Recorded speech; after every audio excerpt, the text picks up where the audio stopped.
What's up, YouTube? Hope you're all doing well. I wanted to make a specific video for YouTube because I've noticed that some people have stumbled upon it with looking for MCAT advice. So in this video, I want to talk about what the purpose of the MCAT is and why it's something that med schools require.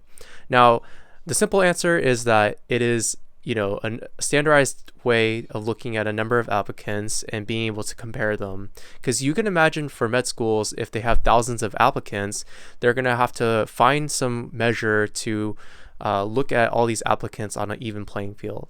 So with the MCAT score, they can say, oh, okay, this person's 508 is, less than this person's 511. Now, there are many arguments for saying that maybe this isn't the best measure, because with the MCAT you do get this stratification. Ultimately, it can be based on, oh, someone paid a lot of money to prep for the MCAT, having to buy the books to study for it, having to buy the practice tests, having to potentially pay for the resources to study for the MCAT could ultimately be a barrier of entry to a number of students. But for schools, again, the number of applicants just goes up every year, so that ultimately this is one of the only ways that med schools can really cut down those numbers and be able to make sure that they're only looking at a certain number of applicants.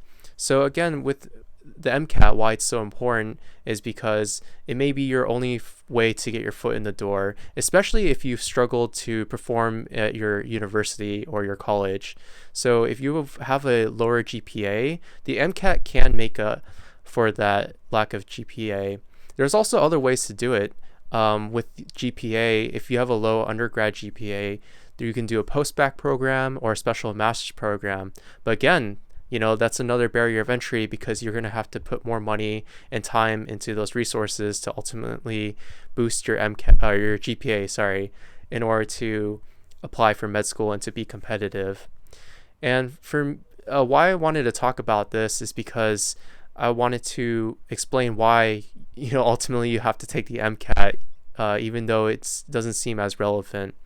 The other aspect of the MCAT that is good is that it does also, in a way, help students to learn about how to self-study, how to create their own plan, and how to study for a test.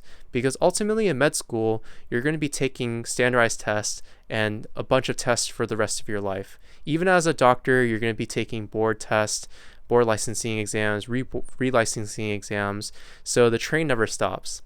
And with the MCAT, it's kind of like one of your first you could say, like, foot in the door in terms of learning to take these standardized tests with a lot of pressure.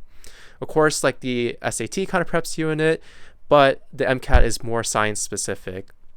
So with that, again, I know with the MCAT, it just feels like, oh, I just have to do this, and it's, going to determine whether I can get into med school.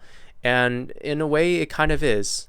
Of course, there are ways to get into med school without having to perform at a certain level on the MCAT.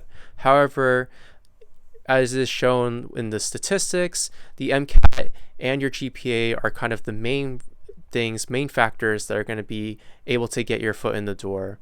So hopefully in the future, I can make more videos depending on the need about speaking how to study for the MCAT or ways to approach it.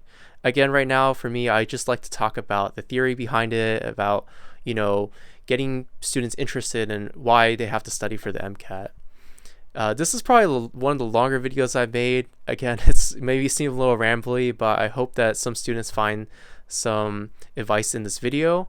And for me, again, I'm not trying to make too many edits. In the future, I might, if I have more time, I'll try to make more cuts.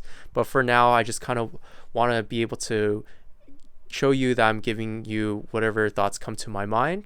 And for me, this isn't something that, oh, I'm just spewing on the fly. This is based off of my own experiences and kind of the research that I had to do when I took the MCAT when I applied for med school. So I wanted to assure everyone that I'm not just trying to give you random advice. I'm trying to give you advice that I think I've learned to adapt on my own and had to adjust as well. Hopefully you find this helpful, and if you can, please like the video, please share it, and please subscribe to this YouTube channel. I am also on TikTok and Instagram, and those are also found on my YouTube channel if you want to check them out. But otherwise, I will see you in the next one. And again, thank you for tuning in.